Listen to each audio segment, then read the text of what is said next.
All right, class, so this is the explanation video for this titration problem. And what I'm gonna do is I'm gonna break this into two different videos. On the first video, I'm gonna do the first two parts, and then on the second video, I'm gonna do the second two parts. So if you're looking for D or E, check out this other video. But for this video, we're gonna do B and C. So the first thing I'm gonna do is I'm gonna get sort of oriented to this problem. It says that we have a 25 milliliter sample of 0.1 molar NH3, and we're gonna add in this 0.1 molar HCl. So the first thing I would do is I would just draw a little picture. I feel like these little pictures are very helpful. 25 milliliters, 0.100 molar NH3.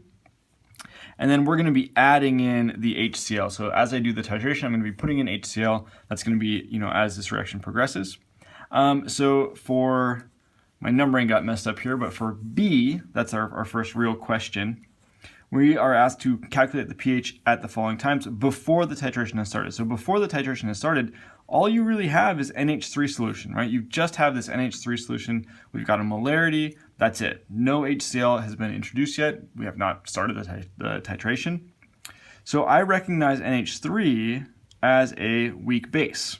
So since it's a weak base, it's going to react as a weak base would in water to form NH4 plus and then a little bit of OH minus, right? And that little bit of OH minus, that's going to be how we calculate the pH for this problem. I'm also going to be able to use a Kb. So this is the generic form of a Kb, right? Anytime you have a weak base and you want to solve for the equilibrium concentrations, you're going to use this Kb. And this is, how it looks. This is how all the Kb's look. The weak base plus water gives us the conjugate acid plus OH minus, that concentration of OH minus, that's going to be how we find the pH. This Kb value, I'm going to calculate that from the given Ka value. So I know that this is going to be 1.78 times 10 to the minus fifth. And I did that because I know Ka times Kb is equal to Kw. So Kw is 1 times 10 to the minus 14th. And that relationship is something that we should be familiar with, right? We're using that all the time. So I can calculate my Kb for NH3. And I know that I need a Kb because, like I said, this is a weak base, right? This is a weak base equilibrium. I'm going to do my ice table now. My initial concentrations are 0.10 for NH3. That's just my initial concentration of my NH3. 0 for NH4 and OH minus. Minus X plus X plus X for my change line. So then at equilibrium, I'm going to end up with 0.10 minus X, X, and X. Now I'm just solving a simple ice table, right? 1.78 times 10 to the minus fifth equals X times X over 0.100 minus X. This minus X term, that's going to be negligible. We can do the check for that if we want to afterwards. Solve for X. X equals 1.33 times 10 to the minus third. We can do that comparison. 0.10 minus this value is going to be negligible. So that's a good assumption we've made there. That equals the concentration of OH minus. So we've got to be really careful here that we're treating this X value as concentration of OH minus. From the Kas that we've done, we're really used to that being the concentration of H plus, right? And we can calculate the pH directly from that. But we need to just make sure we're careful here. Since it's a Kb, that's a concentration of OH minus. I can solve for the POH and then the pH, so 2.87 for my POH. And then from that, 14 minus 2.87 gives me my pH, 11.13.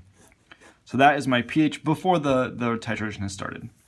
For C is maybe perhaps the most difficult aspect of this whole problem. After the addition of 10 milliliters of HCl. So when I add HCl, I need to consider what is happening when I add that HCl in. As you add HCl in, we're going to get a reaction. We're going to get a reaction that forms NH4 plus Cl minus, right? NH4 plus NH3 plus HCl gives us NH4 plus Cl minus. And now I want to convert to moles, right? In our ice table, we use molarity. But if we're running this reaction that goes to completion, we need to be using number of moles. So I can calculate that at the start of my reaction,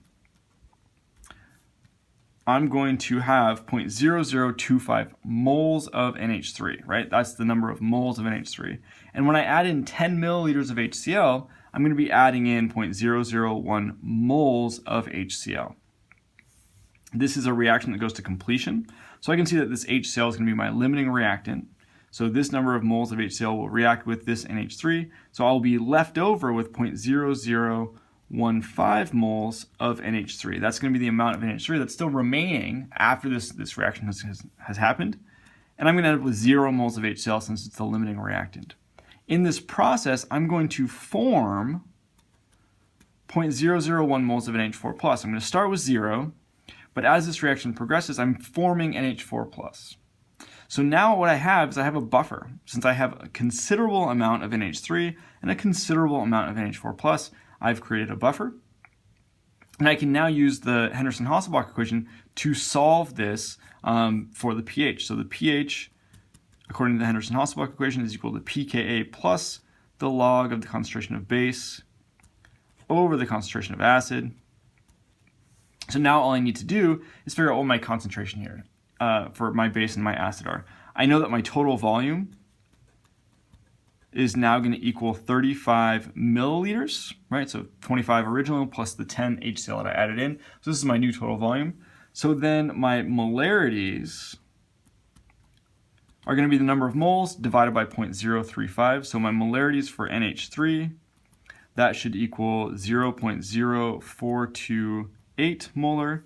And the molarity for NH4+, that should equal 0.0286 molar. So again, I'm getting these molarities from taking the number of moles, dividing by that total volume, so moles per liter, and then I'm going to use these molarities and the Henderson-Hasselbalch equation to solve for the pH. So if you plug everything in, that's going to look like this. pH is going to equal, make sure you guys can see, the minus log of the Ka, 5.62 times 10 to the minus 10th, plus the log of the concentration of the base. I have to make sure that we do this part right. The concentration of the base, 0.0428. divided by the concentration of the acid, 0.0286. Solve that, and we end up with a pH equal to 9.43. So that is my pH of my buffer solution after I've added 10 milliliters of HCl. So if we flip this over, this is a good little check. After I've added 10 milliliters, that's this point on the graph right here. So my initial was right here. So this is B, and then this is going to be C. So at point C, my pH has decreased a little bit, and we can actually look on our graph. This says 9.44, so we're a little bit off, probably because our Ka values are probably a little bit different from how they're calculating it. And then at our initial point, 11.13, we got the same exact pH, 11.13. So that's a good check as we progress along this titration curve, right? So as we're adding HCl, now we're in the buffer region. So right here is my buffer region. So the pH shouldn't change very much since we have a buffer. And then it will drastically change. So we'll do these other calculations for this point here at my equivalence point. And then at this point here when I've added 31 milliliters. So that'll be points D and E. And we'll do that on the next video.